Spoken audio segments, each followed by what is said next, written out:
ಮುಖದ ಮೊಡವೆಗೆ ಮುಲಾಮು ಹಚ್ಚಿ ಮೆರೆಸಿದಂತೆ ನಾಲಿಗೆಯ ಸೌಂದರ್ಯಕ್ಕೆ ನಲಿವ ಕನ್ನಡ ನುಡಿಯೇ ಮುಲಾಮು ಹಚ್ಚಂತೆ.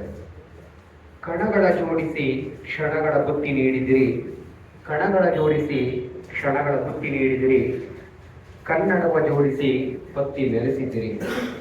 ಇಂದು ನಮಗೆ ಶ್ರೀಮಂತ ಕ್ಷಣಗಳ ಬುತ್ತಿ ನೀಡಿದಿರಿ, ಬಡಿಸೋಣ ಬನ್ನಿ ಮನದುಂಬಿ ನಾವೆಲ್ಲರೂ.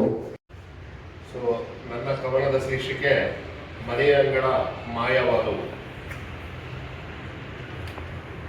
ಮನೆಯ ಅಂಗಳ ಮಾಯವಾದವು, ಮನೆಯ ಪ್ರೀತಿ ವಿಶ್ವಾಸ ಕಾಣೆಯಾದವು, ಮುಂಜಾನೆ ರಂಗೋಲಿ ಕಾಣೆಯಾದವು, ಹಣೆಯ ಕುಂಕುಮ ತಲೆಯ ಹೂಗಳು, ಸೂರ್ಯನ ದೇವರ ದರ್ಶನಗಳು ಕಾಣೆಯಾದವು. ಮನೆಯ ಅಂಗಳ ಮಾಯವಾದವು, ಮನೆಯ ಪ್ರೀತಿ ವಿಶ್ವಾಸ ಕಾಣೆಯಾದವು, ಮುಂಜಾನೆಯ ರಂಗೋಲಿ ಕಾಣೆಯಾದವು, ಹಣೆಯ ಕುಂಕುಮ ತಲೆಯ ಹೂಗಳು, ಸೂರ್ಯನ ದೇವರ ದರ್ಶನಗಳು ಕಾಣೆಯಾದವು.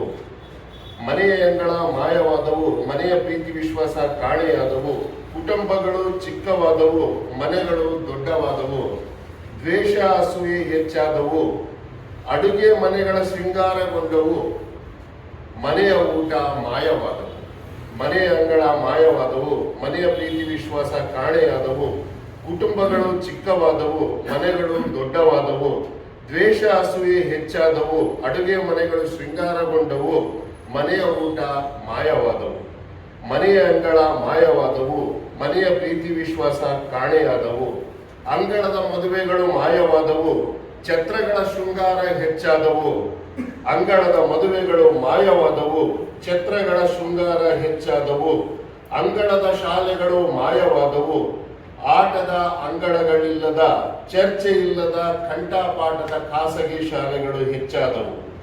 ಮನೆಯ ಅಂಗಳ ಮಾಯವಾದವು, ಮನೆಯ ಪ್ರೀತಿ ವಿಶ್ವಾಸ ಕಡಿಮೆಯಾದವು, ಬಯಲ ನಾಟಕಗಳು ಮಾಯವಾದವು, ಕೃತಕ ಪರದೆಯ ನಾಟಕಗಳು ಹೆಚ್ಚಾದವು. ಬಯಲು ನಾಟಕಗಳು ಮಾಯವಾದವು, ಕೃತಕ ಪರದೆಯ ನಾಟಕಗಳು ಹೆಚ್ಚಾದವು, ವಂಶಾಡಳಿತ ನಾಯಕರ ಆರ್ಭಟ ಹೆಚ್ಚಾದವು. ಅಂಗಣದಲ್ಲಿ ಚರ್ಚಿಸಿ ಚಳುವಳಿ ರೂಪಿಸುವವರಿಗೆ ನಕ್ಸಲರ ಪಟ್ಟ ಕಟ್ಟುವವರು ವ್ಯಾಪಾರಿಗಳು ನಾಯಕರಾಗಿ ಲೂಟಿ ಮಾಡಿ ನಿಸರ್ಗವನ್ನು ನಮಗೆ ಕೊಟ್ಟರು ಇತಿಹಾಸದ ನಾಯಕರನ್ನು, ನಮಗೆ ಕೊಟ್ಟರು ಇತಿಹಾಸದ ನಾಯಕರನ್ನು. ಮನೆಯ ಅಂಗಳ ಮಾಯವಾದವು, ಮನೆಯ ವಿಶ್ವಾಸ ಕಾಣೆಯಾದವು, ವಂಶಾಡಳಿತದ ನಾಯಕರ ಆರ್ಭಟ ಹೆಚ್ಚಾಯಿತು, ಅಂಗಳದ ಚರ್ಚೆಯನ್ನು ರೂಪಿಸುವವರನ್ನು ನಕ್ಸಲರ ಪಟ್ಟ ಕಟ್ಟಿದರು, ವ್ಯಾಪಾರಿಗಳನ್ನು ನಾಯಕರಾಗಿ ಲೂಟಿ ಮಾಡಿ ನಿಸರ್ಗವನ್ನು ನಮಗೆ ಕೊಟ್ಟರು ಇತಿಹಾಸದ ನಾಯಕರನ್ನು ಚರ್ಚೆಯಾಗಿ. ಮನೆಯ ಅಂಗಳ ಮಾಯವಾದವು, ಮನೆಯ ಪ್ರೀತಿ ವಿಶ್ವಾಸ ಕಾಣೆಯಾದವು. ಧನ್ಯವಾದಗಳು. ಸನಿಹವ ಸನ್ನೆಯಳು ಸನ್ನೆ ಸವಿನಾಲಿಗೆಯ ಕನ್ನಡ ಬೆರಳು, ಭಾವದ ಕನ್ನಡಿ ಬದಲಾದರೂ ಬಿರುದು ಕನ್ನಡ ಬದಲಾಗಿದೆ. ಶಿಲೆಯಲ್ಲಿರೋ ಕಲೆಯ ಬೇಲೂರು ರಸವಿದ್ದಂತೆ ಬಯಲುದಾರಿಯ ಸವೆಸಿ ಕನ್ನಡ ಮನಗಳ ಜೋಡಿಸಿದ ಕವಿಗಳ ರಸಕಾವ್ಯ ಬಹಳಷ್ಟು ಮಾನ್ಯ ಇದೆ. ಆದರೆ ಹಾಡಿಲ್ಲದೆ ಕವಿತೆ ಇಲ್ಲ ಅಂದರೆ ಪದ್ಯ.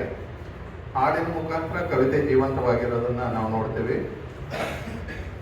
ಓದು ಗಬ್ಬದಿಂದ ಪಾಂಡಿತ್ಯ ಮತ್ತು ಸಮಾಜಕ್ಕೆ ನಾವು ಸಂದೇಶವನ್ನು ಕೊಡ್ತಾ ಇರ್ತೀವಿ ಅನ್ನೋ ಮಾತು. ಹಾಗಾಗಿ ಎಲ್ಲ ಚೆನ್ನಾಗಿ ಬರೆದಿದ್ದೀರಿ. ನನಗೇನು ಅನ್ನಿಸ್ತದೆ ಅಂತಂದರೆ, ನಮ್ಮ ಯೋಗೇಶ್ ಹೆಬ್ಬಾಟಿ ಅವರು ಈ ಹಿಂದೆ ಹೇಳ್ತಿದ್ರು, ಶಬ್ದಪಾರಂ ಆರ್ಗಂ ಅಶಕ್ಯಂ ಅಂತ. ಶಬ್ದ ಮರಿ ದರ್ಪಣದಲ್ಲಿ ಮಾತು ಬರ್ತಂತೆ.